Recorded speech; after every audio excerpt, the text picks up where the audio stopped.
নমস্কার বন্ধুরা, রেফ স্পোর্টস বাংলার আরেকটি প্রতিবেদনে আপনাদের স্বাগত। আমি অভিনব। আজকের যে প্রতিবেদনটা আমি নিয়ে এসেছি আপনাদের কাছে সেটা হচ্ছে ইন্ডিয়ান ফুটবল এবং ইন্ডিয়ান প্লেয়ার।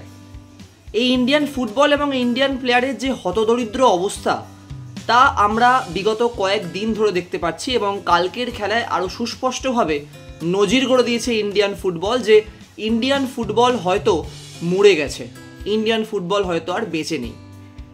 কিন্তু আজকের ভিডিওটা একটু আলাদা। ইন্ডিয়া কেমন খেলেছে, ইন্ডিয়া কিভাবে খেলেছে, ইন্ডিয়ার এরকম অবস্থা কেন, তা তো আমরা বিশ্লেষণ দেখতেই পাচ্ছি বিভিন্ন জায়গায় এবং কালকের খেলায় তা প্রস্ফুটিত হয়েছে।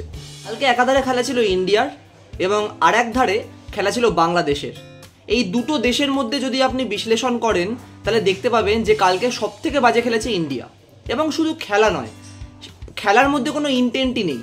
জেতার তো খিদে দূরে থাক, 70 মিনিটের পর যেন প্রত্যেকটা সময় ইন্ডিয়া টিম বলে যে হয়ে গেছে, আর এই তো আর 20 মিনিট তারপরেই খেলা শেষ। তো এই যে ইন্টেন্টটা প্রত্যেকটা ম্যাচে দেখা যায়, এটা আমাদের কোথাও গিয়ে এবার বড্ড চোখে লাগছে এবং এই চোখে লাগার দরুন সমস্ত জায়গায় সেই প্রতিবাদ আস্তে আস্তে উঠছে যে ইন্ডিয়ান ফুটবলকে কেন এত নেগলেক্ট করা হয়। এবং শুধুমাত্র এআইএফএফ নয়, ইন্ডিয়ান প্রত্যেকটা প্লেয়ার কেমন যেন বিস্বাদ হয়ে যায় এই ইন্ডিয়ান জার্সিটা পরার পর, যেখানে ছবিটা পুরোটা উল্টে যাওয়ার কথা ছিল। এবার আমরা আসি ইন্ডিয়ান ফুটবলে এরকম অবস্থাটা কেন। আচ্ছা, একটা কথা ভেবে দেখুন তো, যে এই ইন্ডিয়ান ফুটবলে যারা খেলে তাদের মধ্যে অনেক প্লেয়ার, প্রায় প্রত্যেকটি প্লেয়ার আইএসএলে খেলে। আপনি সমস্ত জায়গা দেখতে পাবেন এই আইএসএলের এই টিমগুলোতে এই প্লেয়ারগুলোই কত সুন্দর খেলছে, কিন্তু সেই প্লেয়ারগুলোই ইন্ডিয়াতে এসে যেন মনে হয় প্রথম মাঠে নেমেছে। এটা কেন হয়?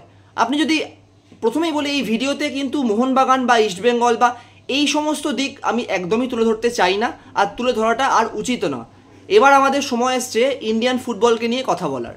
তো সেক্ষেত্রে কালকের যে ম্যাচটা হয়েছে, কালকের ম্যাচটায় আপনি লিস্টন কোলাসোকে দেখুন, আশিক কুরুনিয়ানকে দেখুন, এই যে প্লেয়ারগুলো, এই প্লেয়ারগুলো কিন্তু মোহনবাগানে যথেষ্ট পরিমাণ ভালো খেলে এবং নজর কাড়ে। শুধু ভালো খেলেই না, একদম উইনিং গোল দেয়, খেলার পুরো মুভমেন্টই পাল্টে দেয় এবং তাদের নিয়ে আমাদের আনন্দ উত্তেজনা সব কিছু ভরপুর।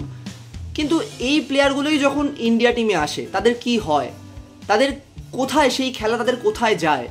তাহলে কি আমরা এটাই ভেবে নেব যে আইএসএলে এই ফরেনারের অধীনে থাকা একটা বড় ইম্প্যাক্ট ফেলে? কারণ দেখুন, কোচ যদি আপনি বলেন তো মানালো কিন্তু আইএসএলেরও কোচ এবং তিনিও ফরেনার। তো সুতরাং কোচের ক্ষেত্রে তো তেমন কোনো পরিবর্তন আসা সম্ভব নয়।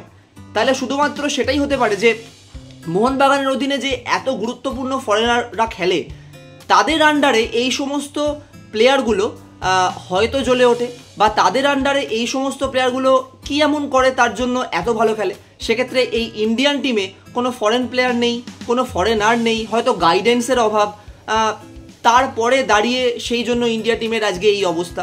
কিন্তু এটাও তো সঠিক নয়, কারণ আপনি যদি একটা পাস ভুল করেন, কালকে আশিক কুরুনিয়ানের যে গোলটা মিস হলো, ওটা কি মানে মিস করার মতো গোল? ওটা কি কেউ মিস করতে পারে? আপনি একটা ডান পায়ে টোকা দিলে যেটা গোল হয়, আপনি বাঁ পায়ে কীরকম একটা করে বাইরে মেরে দিলেন। তারপরে লিস্টন কোলাসো, সুনীল ছেত্রীর একটা পাস, সেখান থেকে লিস্টন কোলাসো বাঁ পায়ে যেটা ক্রস রাখলে হয়তো গোল হতে পারতো, সেটা আপনি কোথায় মারলেন তার কোনো ঠিক ঠিকানা নেই।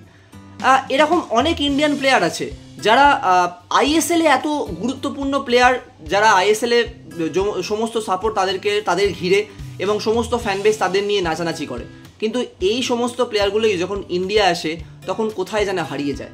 তো আমরা এই আইএসএল করেই সমস্ত বছর কাটিয়ে দিই। আমরা এই আইএসএলের উত্তেজনায় ঘিরে সমস্ত জায়গায় পোস্ট, ট্রফি জেতা ইত্যাদি আনন্দে মেতে থাকি, কিন্তু কোথাও গিয়ে আমরা ইন্ডিয়ান ফুটবলকে ভুলে যাচ্ছি। কোথাও গিয়ে আমরা ইন্ডিয়ান ফুটবলও একটা আমাদের নিজেদের, যেখানে সবথেকে প্রাধান্য থাকা দরকার, সেই প্রাধান্যতাই ভুলে যাচ্ছি। আমরা আবার এই সিজন আসবে, আইএসএল শুরু হবে এবং আমরা আবার আইএসএলেই ঢুকে যাব। এবং শুধুমাত্র আমরা নয়, এই প্লেয়ারগুলোও কিন্তু সেই আইএসএলের ক্ষেত্রে যেমন জীবন মরণ খেলে, জান লাগিয়ে দেয় মাঠের মধ্যে, কোথাও গিয়ে ইন্ডিয়ান টিমের হয়ে সেই ইন্টেন্ট দেখা যায় না। বরং এই চিত্রটা একদম উল্টো হওয়া দরকার ছিল, যে দেশের জন্য আগে প্রাণ দেবে, তারপর ক্লাবের জন্য। তো এই চিত্রটা পাল্টানো দরকার। আমার মনে হয় এই ভিডিওটা এই জন্যই করা, এবং আপনাদেরও একটু ভাবা উচিত যে আইএসএল আমাদের একটা এন্টারটেনমেন্ট লিগ। আইএসএল কিন্তু শুধুমাত্র আমাদের এন্টারটেনই করে, কিন্তু আমাদের ইন্ডিয়ান ফুটবলকে যদি ওঠাতে হয় তাহলে কিন্তু ইন্ডিয়ান ফুটবলকে প্রাধান্য বেশি দিতে হবে। সেক্ষেত্রে আপনি ক্রিকেটটা দেখুন, ক্রিকেটের ক্ষেত্রেও বিসিসিআই যে মডেলটা তৈরি করেছে আইপিএল, সেই আইপিএল কিন্তু একটা এন্টারটেনমেন্ট লিগ। এই আইপিএলটা যখন শেষ হয় তখন কিন্তু তারপরে বা শেষ হতে হতেও কিন্তু বিসিসিআই ইন্ডিয়ান ক্রিকেটকে বেশি প্রাধান্য দেয়, এবং তার জন্যই ইন্ডিয়ান ক্রিকেট আজকে এই জায়গায় পৌঁছেছে।